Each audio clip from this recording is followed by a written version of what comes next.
नमस्कार दोस्तों। ब्रह्मचर्य नाश के मुख्य लक्षण। वीर्य को नष्ट करने वाला बालक बड़े आदमियों की तरफ आंख से आंख मिलाकर नहीं देख सकता, किसी अपराधी की तरह शर्मिंदा होकर नीचे देखता है अथवा मुंह छिपाना चाहता है। बहुत से चालाक और धूर्त लड़के झूठे ही छाती निकालकर समाज में इधर उधर ऐंठते हुए अकड़कर घुमा करते हैं। वे जरूरत से ज्यादा ढीठ बन जाते हैं, कारण कि ऐसा करने पर उनके दुर्गुण छिप जाएंगे और लोगों की दृष्टि में वे निर्दोष जचेंगे। उनका आनंदमय और हंसमुख चेहरा दुखी और उदास बन जाता है, सूरत रोनी बन जाती है, स्वभाव चिड़चिड़ा, क्रोधी और रूखा बन जाता है, चेहरा फीका, पीला और मुर्दे की तरह निस्तेज बन जाता है। गालों पर पहले वाली गुलाबी छटा नष्ट होकर झाई काले दाग पड़ने लगते हैं। यह अत्यंत वीर्यनाश का निश्चित लक्षण है। आंखें और गाल अंदर धंस जाते हैं और गाल की हड्डियां खुल जाती है। बाल पकने और झड़ने लगते हैं, मूछें पीली व सुर्खियां लाल बन जाती है।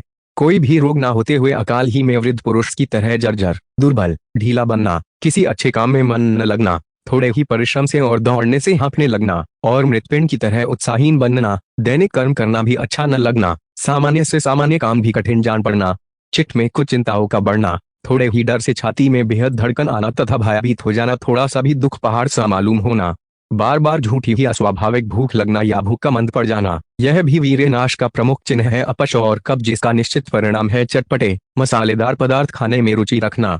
नींद का न आना, यदि आई तो ऐसी आना जैसे कुंभकर्णी निद्रा उठते वक्त महा आलस्य और निरुत्साह मालूम पड़ना और आंखों का भारी रहना। रात्रि में स्वप्न दोष होना, यह पापी और कामी मन का पूर्ण लक्षण है। वीर्य का पानी जैसा पतला पड़ना और मूत्र त्याग के समय वीर्य का बूंद बूंद बाहर निकलना, यह भी हस्त मैथुन का एक मुख्य चिन्ह है। इसका अंतिम और भयानक परिणाम पुरुषत्व का नाश अर्थात नपुंसकता है। बार बार पेशाब होना और गर्मी, प्रमेह आदि उग्र रोग होना। हाथ, पैर और शरीर के पोर पोर, संधियों में दर्द मालूम होना, हाथ पैरों में शिथिलता आना व सनसनी उत्पन्न होना तथा उनका मुर्दे की तरह ठंडा पड़ जाना।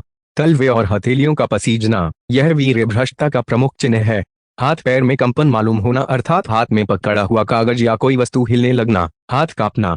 नाटक, उपन्यास आदि श्रृंगारिक किताबें पढ़ने और चित्र देखने में अत्यधिक रुचि रखना। स्त्रियों में बार बार आना जाना, निर्लज्जता से गिद्ध या ऊंट की तरह सिर उठाकर या घुमाकर अथवा चोर दृष्टि से छिपकर स्त्रियों की तरफ देखना। चेहरे पर पिट्टिका, मुहरसा, उभरना, यह पापी व कामी का पूर्ण लक्षण है।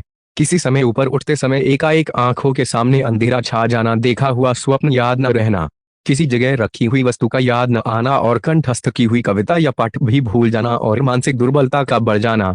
चित्त का अत्यंत दुर्बल व पापी बनना, कोई भी प्रतिज्ञा पूरी न कर सकना तथा सब काम बीच में ही अधूरे छोड़ देना, एक भी अच्छा काम पूर्ण न करना लेकिन कुकर्म प्रयत्न पूर्वक पूरा करना, गिरगिट की तरह सदा विचार या निश्चय बदलते रहना और सदा मन मलिन और अपवित्र बने रहना।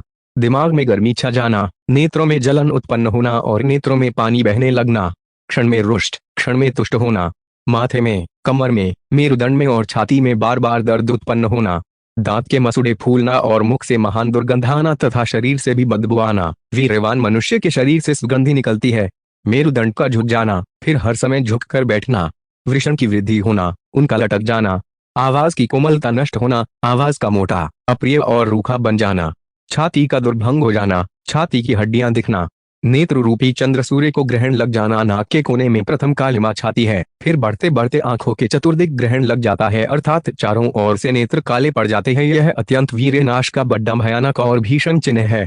किसी बात में कामयाबी न मिलना, सर्वत्र निंदा अपमान होना, यह वीर्यनाश की पूरी निशानी है। संतति, संपत्ति का धीरे धीरे नाश होना, अधर्म, व्यभिचार व पाप का बढ़ना, आयु का घट जाना, वेद शास्त्र आज्ञाओं को कुछ भी न मानना और अपनी ही मनमानी करना अर्थात विनाश काले विपरीत बुद्धि के अनुसार सब उल्टी बात करना, संपूर्ण अपयश, दुख और गुलामी का एकमात्र कारण वीर्यनाश ही है।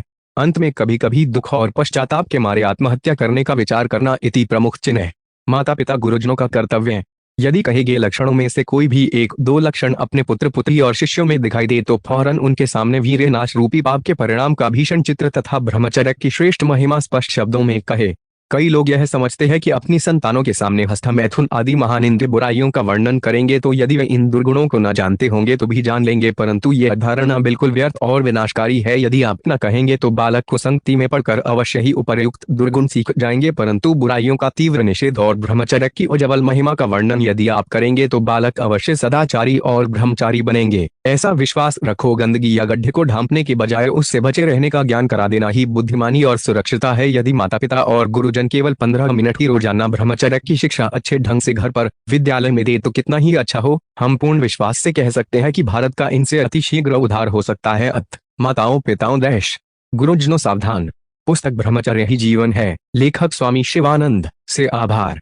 Link in description to download PDF पुस्तक ब्रह्मचर्य ही जीवन है। वीडियो देखने के लिए आपका बहुत बहुत धन्यवाद।